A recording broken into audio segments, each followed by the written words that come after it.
raga which I played was Rag Yaman.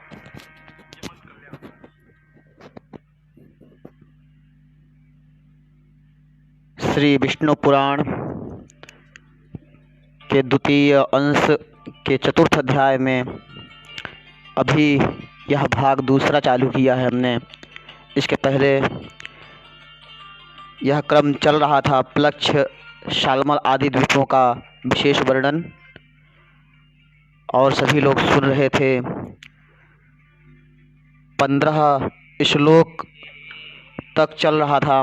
15 श्लोकों में जब वर्णाश्रम के आगे वर्ण, जो 4 वर्ण हैं, उनके बारे में हम सभी सुन रहे थे, तभी यह लाइव बंद हो गया। अब यह भाग दूसरे के रूप में आगे हम आपको सुना रहे हैं। आप सबके समक्ष हम उपस्थित होते हैं, तो उसके पहले आइए थोड़ी देर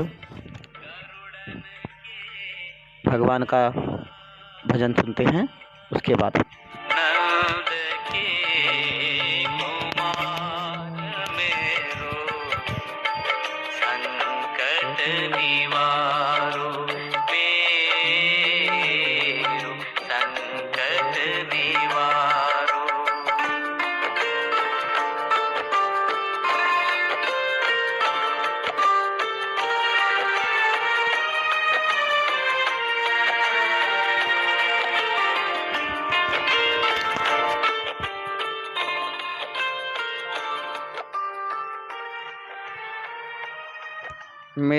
मेरो संकट निवारो।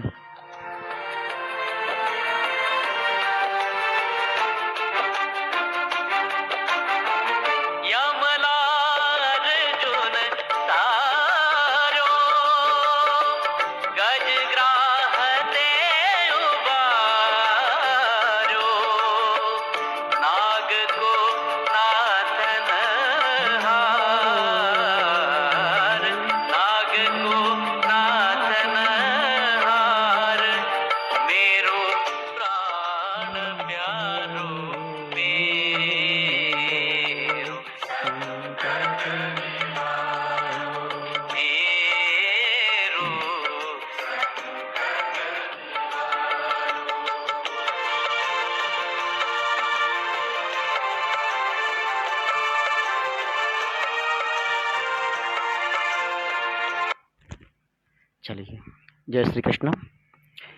आगे हम सभी लोग जो क्रम छूट गया था उसके आगे सुनेंगे, और जो लोग सुन रहे थे वे बाद में भी इस भाग 2 में सुन सकते हैं, और जो नए बीच से सुनने आए हैं या सुनेंगे, वे आज के डे फेसबुक लाइव डे 12वें दिन का पहली वीडियो सुन लेंगे। तो इसके पहले हमने श्री विष्णु पुराण के दूसरे अंश के तीसरा अध्याय और चौथे अध्याय का कुछ भाग हम लोगों ने पहले भाग 1 में सुना है, और ये दूसरे भाग में हम सभी लोग आगे अब सुनेंगे। तो पराशर जी वहाँ जो 4 वर्ण हैं बता रहे हैं मैत्री मुनि को कि जो वहाँ जो 4 वर्ण हैं वहाँ मैं तुमको सुनाता हूँ। हे मुनि सत्तम, उस द्वीप में जो आर्यक, कुरर, विदिश्य और भावी नामक जातियाँ हैं, वे ही क्रम से ब्राह्मण, क्षत्रिय, वैश्य और शूद्र हैं। हे द्विजोत्तम, उसी में जम्बू वृक्ष के ही परिमाण वाला एक लक्ष्य पाकर का वृक्ष है, जिसके नाम से उसकी संज्ञा प्लक्ष द्वीप हुई है। वहाँ आर्य काल कादि वर्णों द्वारा जगत सृष्टा, सर्वस्वरूप, सर्वेश्वर भगवान हरि का सोमरस से यजन किया जाता है। प्लक्ष द्वीप अपने ही बराबर प्रमाण वाले वृत्ताकार इक्षु रस के समुद्र से घिरा हुआ है। हे मैत्रेय, इस प्रकार मैंने तुमसे संक्षेप में प्लक्ष द्वीप का वर्णन किया। अब तुम शालमल द्वीप का विवरण सुनो। शाल्मलस्येश्वरो वीरो वपुष्मास्तत्सुताच्छृणु तेषां तु नाम संज्ञानि सप्तवर्षाणि तानि वै। शालमल द्वीप के स्वामी वीरवर वपुष्मान थे। उनके पुत्रों के नाम सुनो। हे महामुने, वे श्वेत, हरित, जीमूत, रोहित, वैद्युत, मानस और शुभ्रप्रभ थे। उनके 7 वर्ष उन्हीं के नामानुसार संज्ञा वाले हैं। यह प्लक्ष द्वीप को घेरने वाला इक्षु रस का समुद्र अपने से दूने विस्तार वाले इस शालमला द्वीप से चारों ओर से घिरा हुआ है।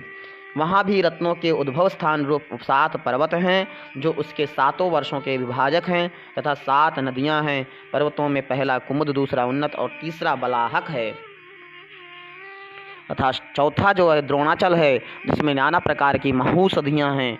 5वां कंक, 6ठा महिष और 7वां गिरिवर ककुदमान है। अब नदियों के नाम सुनो। योनिस्तोया वितृष्णा च चंद्रामृता विमोचनी निवृत्ते सप्तमी तासां स्मृतास्ता पाप शांतिदा। वे योनि तोया, वितृष्णा, चंद्रा, मुक्ता, विमोचनी और निवृत्ति हैं, तथा स्मरण मात्र से ही सारे पापों को शांत कर देने वाली हैं। श्वेत, हरित, वैद्युत, मानस, जीमूत, रोहित और अति शोभायमान सुप्रभ, ये उसके चारों वर्णों से युक्त 7 वर्ष हैं। हे महामुने, शालमल द्वीप में कपिल, अरुण, पीत और कृष्ण, ये 4 वर्ण निवास करते हैं, जो पृथक पृथक क्रमशः ब्राह्मण, क्षत्रिय, वैश्य और शूद्र हैं। ये यजनशील लोग सबके आत्मा, अव्यय और यज्ञ के आश्रय वायु रूप विष्णु भगवान का श्रेष्ठ यज्ञों द्वारा यजन करते हैं। इस अत्यंत मनोहर द्वीप में देवगण सदा विराजमान रहते हैं। इसमें शालमल, सेमल का एक महान वृक्ष है, जो अपने नाम से ही अत्यंत शांतिदायक है। यह द्वीप अपने समान ही विस्तार वाले एक मदिरा के समुद्र से सब ओर से पूर्णतया घिरा हुआ है, और यह सुरा समुद्र शालमल द्वीप से दूने विस्तार वाले कुशद द्वीप द्वारा सब ओर से परिवेष्टित है। कुशद द्वीप में वहाँ के अधिपति ज्योतिष्मान के 7 पुत्र थे। उनके नाम सुनो। वे उद्भिद, वेणुमान, वैरथ, लंबन, धृति, प्रभाकर और कपिल थे। उनके नामानुसार ही वहाँ के वर्षों के नाम पड़े। उसमें दैत्य और दानों के सहित मनुष्य तथा देव, गंधर्व, यक्ष और किन्नर आदि निवास करते हैं। हे महामुने, वहाँ भी अपने अपने कर्मों में तत्पर दमी, सुष्मी, स्नेह और मंदेहा नामक 4 ही वर्ण हैं, जो क्रमशः ब्राह्मण, क्षत्रिय, वैश्य और शूद्र ही हैं। अपने प्रारब्ध क्षय के निमित्त शास्त्रानुकूल कर्म करते हुए वहाँ कुशद द्वीप में ही वे ब्रह्म रूप जनार्दन ही उपासना द्वारा अपने प्रारब्ध फल के देने वाले अत्युग्र अहंकार का क्षय करते हैं। हे महामुने, उस द्वीप में विद्रुम, हेमशैल, द्वितीमान, पुष्पवान, कुशेशय, हरि और 7वां मंदराचल, ये 7 वर्ष पर्यंत पर्वत हैं, तथा उसमें 7 ही नदियां हैं। उनके नाम क्रमशः सुनो। भूत, पापा, शिवा, पवित्रा, सम्मति, विद्युत, अंबा और मही हैं। ये संपूर्ण पापों को हरने वाली हैं। वहाँ और भी सहस्त्रों छोटी छोटी नदियाँ हैं और पर्वत हैं। कुशद द्वीप में एक कुश का झाड़ है, उसी के कारण इसका यह नाम पड़ा है। यह द्वीप अपने ही बराबर विस्तार वाले घी के समुद्र से घिरा हुआ है, और वह घृत समुद्र क्रौंच द्वीप से परिवेष्टित है। हे महाभाग, अब इसके अगले क्रौंच नामक महाद्वीप के विषय में सुनो, जिसका विस्तार कुशद द्वीप से सुदूना है। क्रौंच द्वीप में महात्मा द्युतिमान के जो पुत्र थे, उनके नामानुसार ही महाराज द्युतिमान ने उनके वर्षों के नाम रखे हैं। हे मुने, उसके कुशल, मंदग, उष्ण, पीवर, अंधकारक, मुनि और दुंदुभि, ये 7 पुत्र थे। वहाँ भी देवता और गंधर्वों से सेवित अति मनोहर 7 वर्ष पर्वत हैं। हे महादुर्बुद्धे, उनके नाम सुनो। उनमें पहला क्रौंच, दूसरा वामन, तीसरा अंधकारक, चौथा घड़ों की मुख के समान रत्नमय स्वाहिनी पर्वत, 5वां दिवाव्रत, 6ठा पुंडरीकवान और 7वां महापर्वत दुंदुभि है। वे द्वीप परस्पर एक दूसरे से दूने हैं और उन्हीं की भांति उनके पर्वत भी उत्तरोत्तर द्विगुण हैं। इन सुरम्य वर्षों और पर्वत श्रेष्ठों में देवगणों के सहित संपूर्ण प्रजा निर्भय होकर रहती है। हे महामुने, वहाँ के ब्राह्मण, क्षत्रिय, वैश्य और शूद्र क्रम से पुष्कर, पुष्कल, धन्य और तिष्य कहलाते हैं। हे मैत्रेय, वहाँ जिनका जलपान किया जाता है उन नदियों का विवरण सुनो। उस द्वीप में 7 प्रधान तथा अन्य सैकड़ों क्षुद्र नदियां हैं। वे 7 वर्ष नदियां गौरी, कुमुदवती, संध्या, रात्रि, मनोजवा, शांति और पुंडरीका हैं। वहाँ भी रुद्र रूपी जनार्दन भगवान विष्णु की पुष्कर आदि वर्णों द्वारा यज्ञ आदि से पूजा की जाती है। यह क्रौंच द्वीप चारों ओर से अपने तुल्य परिमाण वाले दधिमंड मट्ठे के समुद्र से घिरा हुआ है। और हे महामुने, यह मट्ठे का समुद्र भी शाका द्वीप से घिरा हुआ है, जो विस्तार में क्रौंच द्वीप से दूना है। हे शाका द्वीप के राजा महात्मा भव्य के भी 7 ही पुत्र थे। उनका भी उन्होंने पृथक पृथक 7 वर्ष दिए। ये सब राजाओं के वर्णन, पर्वतों के वर्णन दूसरे अंश में है। वे 7 पुत्र जलद कुमार। ये सृष्टि का वर्णन बहुत विशद है, बहुत पुराना है और इतने सरलता सहजता से समझ में नहीं आने वाला है। उस शब्द के भी कई अर्थ नाम हमारे जीवन में पड़ते हैं। अब 7 पुत्र जलद कुमार, सुकुमार, मरीचक, कुसुमोद, मौदाकी और महाद्रुम थे। उन्हीं के नामानुसार वहाँ क्रमशः 7 वर्ष हैं। वहाँ भी वर्षों का विभाग करने वाले 7 ही पर्वत हैं। ये द्विज, वहाँ पहला पर्वत उदयाचल है और दूसरा जलाधार और अन्य पर्वत रैवतक, श्याम, अस्ताचल, आम्बिके और अति सुरम्य गिरिश्रेष्ठ केसरी है। वहाँ सिद्ध और गंधर्वों से सेवित एक अति महान शाक वृक्ष है, जिसके वायु का स्पर्श करने से हृदय में परम आह्लाद उत्पन्न होता है। वहाँ चातुर्वण्य से युक्त अति पवित्र देश और समस्त पाप तथा भय को दूर करने वाली सुकुमारी, कुमारी, नलिनी, धेनुका, इक्षु, वेणुका और गभस्ती, ये 7 महापवित्र नदियां हैं। ये महामुने, इनके सिवा इस द्वीप में और भी सैकड़ों छोटी छोटी नदियां और सैकड़ों हजारों पर्वत हैं।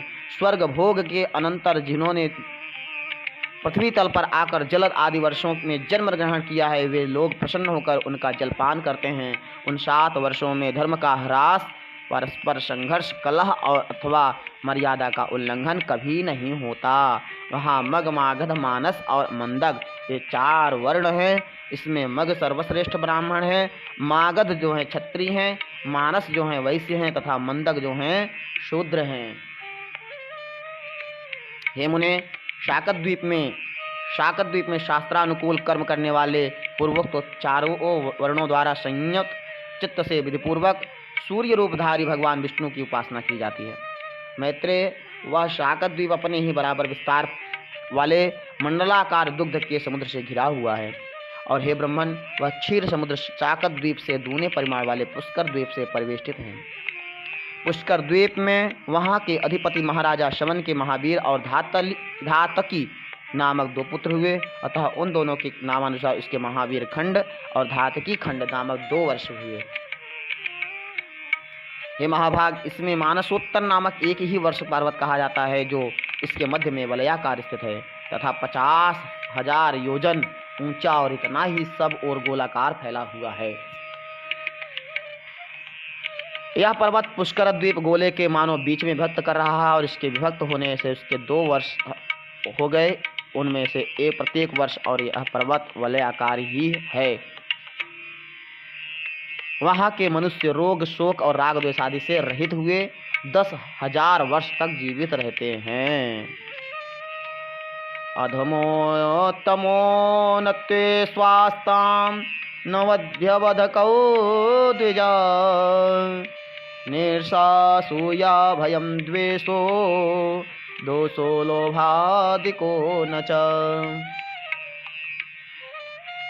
हे द्विज, उनमें उत्तम, अधम अथवा बध्यवधक आदि विरोधी भाव नहीं है और न उनमें ईर्ष्या, असूया, भय, द्वेष और लोभादि दोष ही हैं। महावीर वर्ष मानसोत्तर पर्वत के बाहर की ओर है और धातकी खंड भीतर की ओर है। उनमें देव और दैत्य आदि निवास करते हैं। 2 खंडों से युक्त उस पुष्कर द्वीप सत्य और मिथ्या का व्यवहार नहीं है और न उसमें पर्वत तथा नदियाँ ही हैं। वहाँ के मनुष्य और देवगण समान वेश और समान रूप वाले होते हैं। हे मैत्रेय, वर्णाश्रमाचार्य से हीन, काम्य कर्मों से रहित तथा वेदत्रयी, कृषि, दंड नीति और शुश्रूषा आदि से शून्य वे दोनों वर्ष तुम मानो अत्युत्तम भौम पृथ्वी के स्वर्ग हैं। हे मुने, उन महावीर और धातकी खंड नामक वर्षों के समय समस्त ऋतुएं सुखदायक और जरा नामक रोग आदि से रहित रहता है। पुष्कर द्वीप में ब्रह्मा जी का उत्तम निवास है। पुष्कर द्वीप में ब्रह्मा जी रहते हैं। एक न्यग्रोध वट का वृक्ष है, यहाँ देवता और दानवादी से पूज्य श्री ब्रह्मा जी विराजते हैं। पुष्कर द्वीप चारों ओर से अपने ही समान विस्तार वाले मीठे पानी के समुद्र से मंडल के समान घिरा हुआ है। एवं द्वीपा समुद्रैश्च सप्त सप्ताहिरावृता द्वीपश्चैव समुद्रश्च समानौ द्विगुणौ परौ। इस प्रकार 7 द्वीप 7 समुद्रों से घिरे हुए हैं और वे द्वीप तथा उन्हें घेरने वाले समुद्र परस्पर समान हैं और उत्तरोत्तर दूने होते गए हैं। सभी समुद्रों में सदा समान जल रहता है, उसमें कभी न्यूनता अथवा अधिकता नहीं होती। हे मुनिश्रेष्ठ, पात्र का जल जिस प्रकार अग्नि का संयोग होने से उबलने लगता है, उसी प्रकार चंद्रमा की कलाओं के बढ़ने से समुद्र का जल भी बढ़ने लगता है। शुक्ल और कृष्ण पक्षों में चंद्रमा के उदय और अस्त से न्यूनाधिक न होते हुए भी जल घटता और बढ़ता है।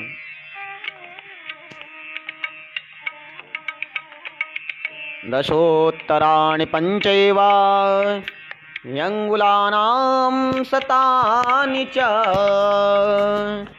अपां वृद्धिक्षे दृष्टो समुद्रीणां महामुने।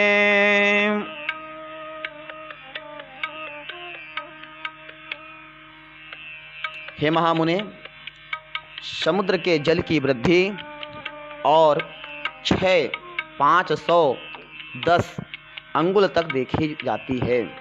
हे विप्र, पुष्कर द्वीप में समुद्र प्रजावर्ग सर्वदा बिना प्रयत्न के अपने आप ही प्राप्त हुए षड्रस भोजन का आहार करते हैं। स्वादुदकस्य परितो दृश्यते लोक संस्थितिः द्विगुणा कांचनी भूमिः सर्वजंतुरो विवर्जिता। स्वादुदक अर्थ मतलब मीठे पानी के समुद्र के चारों ओर लोक निवास से शून्य और समस्त जीवों से रहित उससे दूनी सुवर्णमयी भूमि दिखाई देती है। वहाँ 10 सहस्त्र योजन विस्तार वाला लोकालोक पर्वत है। वह पर्वत ऊंचाइयों में भी उतने ही सहस्त्र योजन है। उसके आगे उस पर्वत को सबोर से आवृत कर घोर अंधकार छाया हुआ है तथा वह अंधकार चारों ओर से प्रकांड कटाह से आवृत है। हे 50 कोटि विस्तारा से यमुर्वी महामुने सहैवांड कटाहेन सद्वीपाब्धि महीधरा सेयं धात्री विधात्री च सर्वभूत गुणाधिका आधारभूता सर्वेषां मैत्रेय जगतामिति। हे महामुने, अंडकटाह के सहित द्वीप समुद्र और पर्वतादि युक्त यह समस्त भूमंडल 50 करोड़ योजन विस्तार वाला है। हे मैत्रेय, आकाश आदि समस्त भूतों से अधिक गुण वाली यह पृथ्वी संपूर्ण जगत की आधारभूता और उसका पालन तथा उद्भव करने वाली है। इति श्री विष्णु पुराण द्वितीयांशे चतुर्थोऽध्याय श्री विष्णु चरण कमलार्पणमस्तु। इस तरह श्री विष्णु पुराण के द्वितीय अंश के 4वां अध्याय समाप्त होता है। अब आगे 5वें अध्याय में 7 पाताल लोकों का वर्णन आता है, जिसको हम सभी लोग कल ठीक 12 बजे से सुनेंगे। आज का अनुवाद, हिंदी अनुवाद यहीं पर विश्राम लेता है। बोलिए विष्णु भगवान की जय, नर नारायण भगवान की जय। हरये नमः, हरये नमः, हरये नमः। विष्णवे नमः, विष्णवे नमः, विष्णवे नमः। ओम नमः शिवाय, ओम नमः शिवाय, ओम नमः शिवाय। जय जय श्री राधे, जय जय श्री राधे, जय जय श्री राधे श्याम।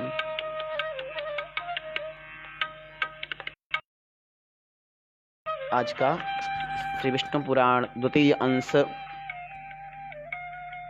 का 4वें अध्याय के बीच से दूसरे भाग के रूप में यह छोटा सा वीडियो यहीं पर विश्राम लेता है। और जिन लोगों ने इस वीडियो के आगे का भाग नहीं सुना, वे भाग 1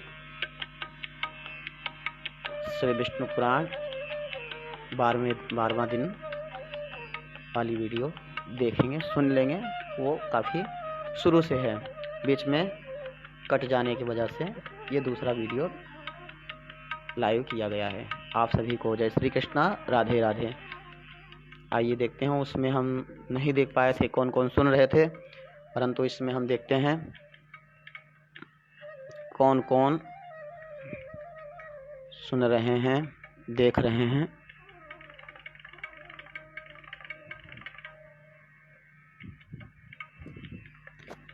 राधे राधे।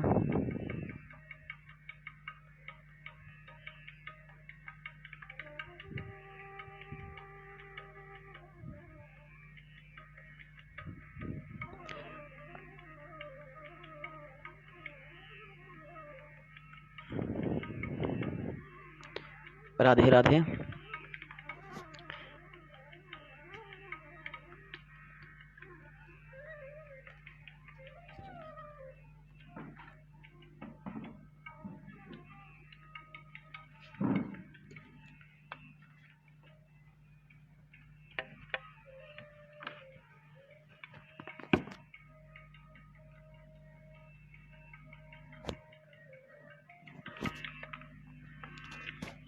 जय श्री राधे,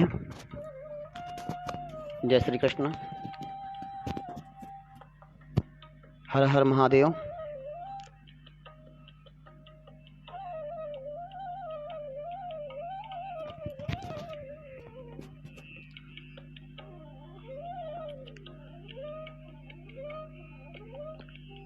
जय श्री राधे। हर हर महादेव।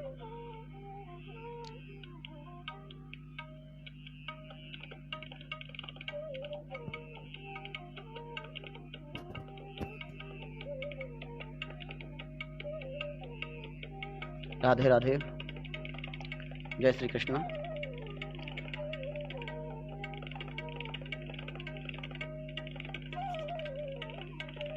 जय श्री राधे। हाँ, केशव तिवारी जी हमें सुन रहे हैं। केशव तिवारी जी, राधे राधे, हर हर महादेव। डॉक्टर रघु भाई जोशी जी सुन रहे हैं, नमो नमः। आदरणीय जी, जय श्री राधे, जय श्री कृष्ण।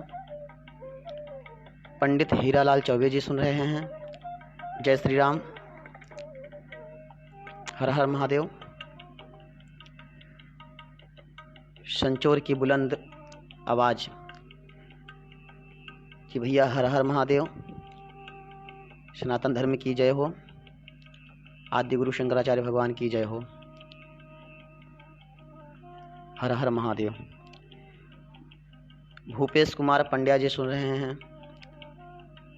भूपेश कुमार पंड्या जी, हर हर महादेव, जय श्री राधे, जय श्री कृष्ण। मनोज तिवारी जी सुन रहे हैं। तिवारी जी हर हर महादेव, जय श्री कृष्णा।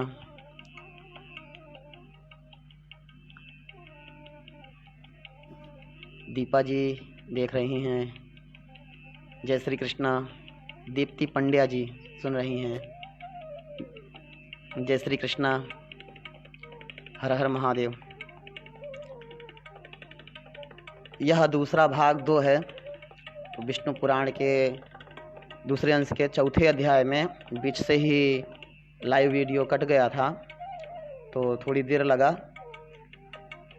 तो ये दूसरे वीडियो में है, जो लोग सुन रहे थे, जिन लोगों ने कमेंट किया था उनका नाम नहीं पता चला था। दीप्ति पंड्या जी ने कमेंट किया है, जय गुरुदेव। जय गुरुदेव दीप्ति जी, जय श्री कृष्ण। हम ये बता रहे हैं कि जो भाग 1 अब भाग 2 ये हो गया। इस आज के 12वें दिन में विष्णु पुराण का जो पहला भाग है उस बीच से कट गया था, इसलिए हमको दूसरा भाग यह बना रहे हैं। और आज विष्णु पुराण के दूसरे अंश के तीसरा और चौथा अध्याय पूरा हुआ। अब हम सभी लोग कल ठीक 12 बजे से 5वें अध्याय में प्रवेश करेंगे। इसमें पाताल लोक का वर्णन दिया हुआ है। विष्णु पुराण के में 6 अंश हैं, वो पहला अंश पूरा हुआ है और हम सभी लोग सुन रहे हैं श्री विष्णु पुराण। जिन लोगों ने सुना है लगातार, आज 10-12 दिन से लगातार यह छोटा सा प्रयास आप सबके सामने एक अनुवाद, हिंदी अनुवाद के रूप में हम पढ़ रहे हैं। और जो भी हमारे विचार में उत्पन्न होता है तो जब हम सुनते हैं तो जानते हैं, तो पता चलता है आगे कली का धर्म आएगा तो बहुत सारे कलियुग के ऐसे विचार जो हम लोग देख रहे हैं यत्र तत्र, वे सारे विचार व्यक्त किए जाएंगे। जब पढ़ेंगे, सुनेंगे, जानेंगे, देखेंगे तो वही